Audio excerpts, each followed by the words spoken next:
Subhanallah walhamdulillah la ilaha illallah Allahu akbar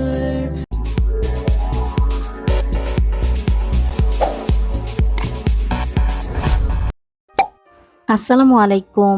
সবাই কেমন আছেন? আশা করছি সবাই খুব ভালো আছেন। আমি আলহামদুলিল্লাহ ভালো আছি। চলে আসলাম আরেকটি নতুন ব্লগ নিয়ে। আশা করছি সবাই একটা লাইক দিয়ে শুরু থেকে শেষ পর্যন্ত দেখবেন। আলু ভাজি করছি সকালের নাস্তার জন্য। রুটি বানাবো আর আলু ভাজি, সাথে তো হালুয়া আছে। আমি গ্রেট করে নিয়েছি আলুটাকে, এতে করে ভাজি খেতে বেশি ভালো লাগে আমার কাছে। পাশের চুলায় ভাজিটা বসিয়ে আমি রুটিগুলো ভেজে নিব। অবশ্য আমি ভাজতেছি না, আমার মেয়ে ভাজতেছে আর আমি বানিয়ে দিচ্ছি। সে তো খুবই খুশি রুটিগুলো ফুলতেছে দেখে।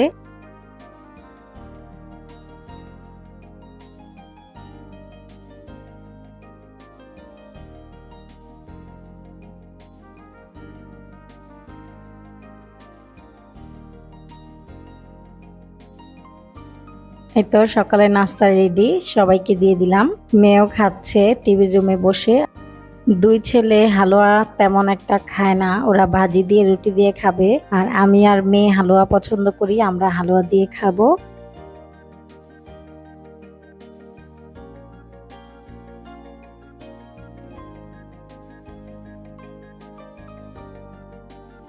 খাওয়া দাওয়া শেষ করে চলে আসলাম রান্নাঘরে। দুপুরের জন্য রান্না করব আজকে গরুর মাংস দিয়ে আলু দিয়ে ঝোল তরকারি রান্না করব, মুরগির রোস্ট রান্না করব, পোলাও রান্না করব। গরুর মাংসটাকে আমি প্রেসার কুকারে রান্না করছি। এখানে আদা রসুন বাটা আর মশলা দিয়েছি, হলুদ মরিচ ধনিয়ার গুঁড়া জিরার গুঁড়া আর কিছুটা রাঁধুনি গরুর মাংসের মশলা। তারপর এখানে পরিমাণ মতো পেঁয়াজ কুচি দিয়ে দিলাম আর পরিমাণ মতো তেল দিয়ে দিলাম।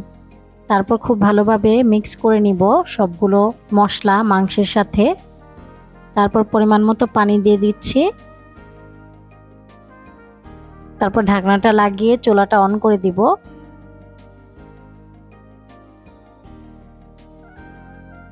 মুরগির রোস্ট রান্না করব। এখানে লাল মরিচের গুঁড়া আর কিছুটা লবণ দিয়ে মেখে আমি 10 মিনিট রেস্টে রেখে হালকা করে ভেজে নিব।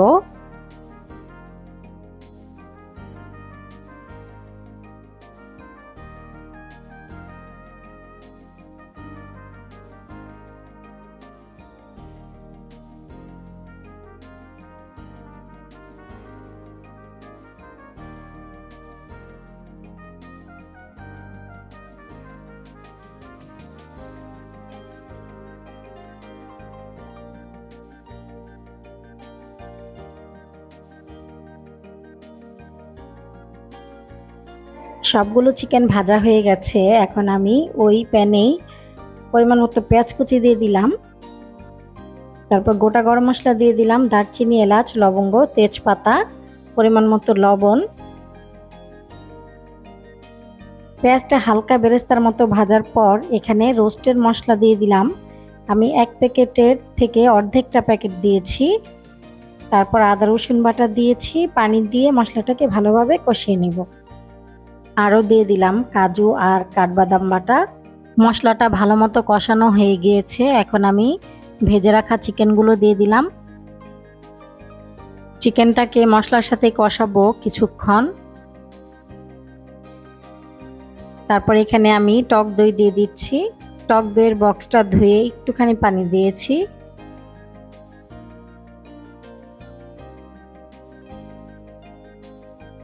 কয়েকটা কাঁচামরিচ দিয়ে দিলাম।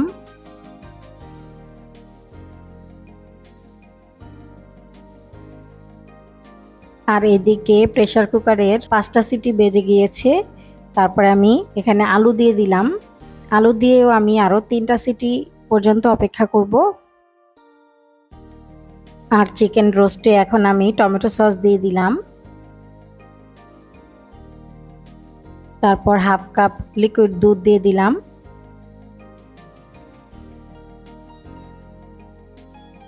এখানে যেহেতু টক দই টমেটো সস দিয়েছি, সেটা ব্যালেন্স করার জন্য কিছুটা চিনি দিয়ে দিলাম।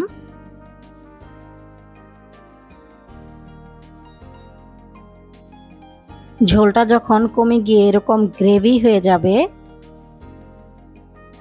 তখন এখানে দিয়ে দিব গুঁড়া দুধ আর ঘি 1 টেবিল চামচ। এই গুঁড়া দুধ আর ঘি দিলে এই রোস্টের স্বাদটা 10 গুণ বেড়ে যায়। যদিও এটা ব্রয়লার মুরগি, তারপরেও এই রোস্টটা খেতে কি যে মজা সেটা আপনারা একবার আমার মতো এভাবে রান্না করে খেয়ে দেখলে বুঝতে পারবেন।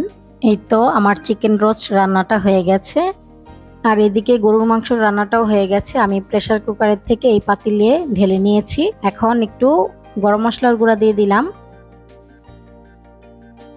রান্না করতে করতে গরম লেগে গিয়েছে, সবার জন্য শরবত নিয়ে আসলাম।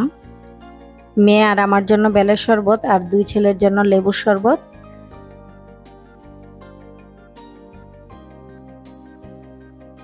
ছেলেরাও গোসল করেছে, নামাজ পড়তে যাবে একটু পরে। আনারসের সাথে বিট লবণ, লাল মরিচের গুঁড়া দিয়ে মেখে নিয়েছি। খুব ভালো লাগতেছে, টক ঝাল মিষ্টি। এখন পোলাও রান্না করব। একটা হাঁড়িতে পর্যাপ্ত পরিমাণে তেল দিয়ে দিলাম, সাথে 2 টেবিল চামচ ঘি দিয়ে দিলাম, কিছুটা শাহি জিরা, পেঁয়াজ কুচি দিয়ে দিলাম, গোটা গরম মশলা দিয়ে দিলাম, দারচিনি, এলাচ, লবঙ্গ, গোলমরিচ, তেজপাতা। পেঁয়াজটা হালকা ভাজার পর এখানে ঝরিয়ে রাখা পোলাওয়ের চাল দিয়ে দিলাম। তারপর আদা রসুন বাটা দিয়ে চালটাকে ভালোভাবে ভাজবো কিছুক্ষণ।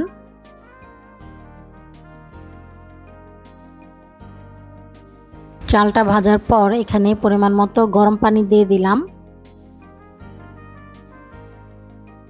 তারপর গুঁড়া দুধ দিয়ে দিলাম।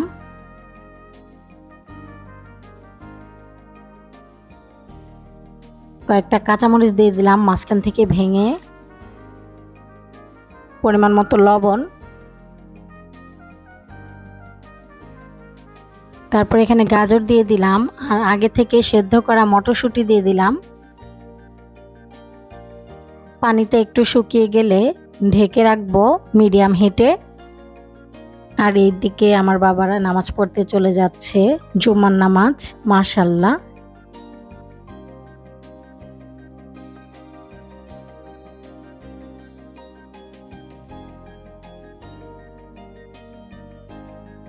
এখন পোলাওটা একটু নেড়েচেড়ে মিশিয়ে নিচ্ছি। পাতিলের নিচে একটা তাওয়া বসিয়ে দমে রেখে দিব, এতে করে পোলাওটা নিচ থেকে লাগবে না।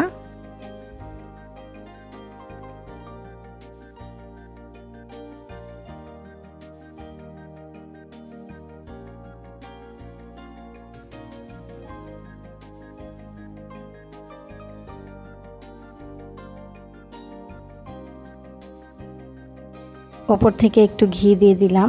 পোলাও রান্নাটা হয়ে গেছে।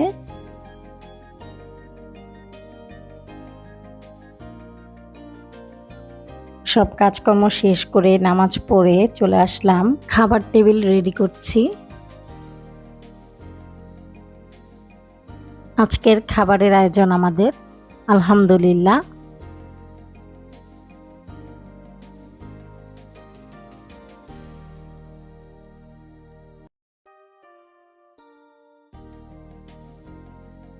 বিকেলবেলা বাচ্চারা নিচে নেমে খেলতে যাচ্ছে। এই যে আমার 2টা পাখি।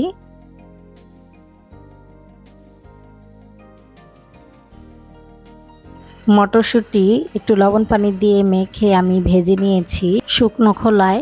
এটা বারান্দায় বসে বসে খাবো। এটা খুবই হেলদি একটা খাবার, আর খেতেও খুব মজা লাগে।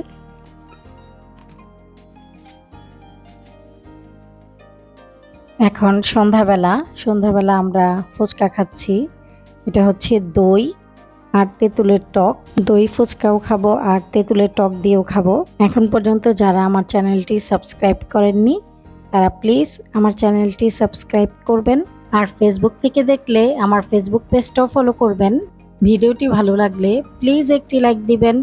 আপনাদের একটি লাইক আমাকে অনেক উৎসাহিত করে নতুন একটি ভিডিও তৈরি করার জন্য। আজকের মতো ভিডিওটি এই পর্যন্তই। আবার চলে আসবো নতুন একটি ব্লগ নিয়ে। সেই পর্যন্ত সবাই ভালো থাকবেন, সুস্থ থাকবেন। আল্লাহ হাফেজ।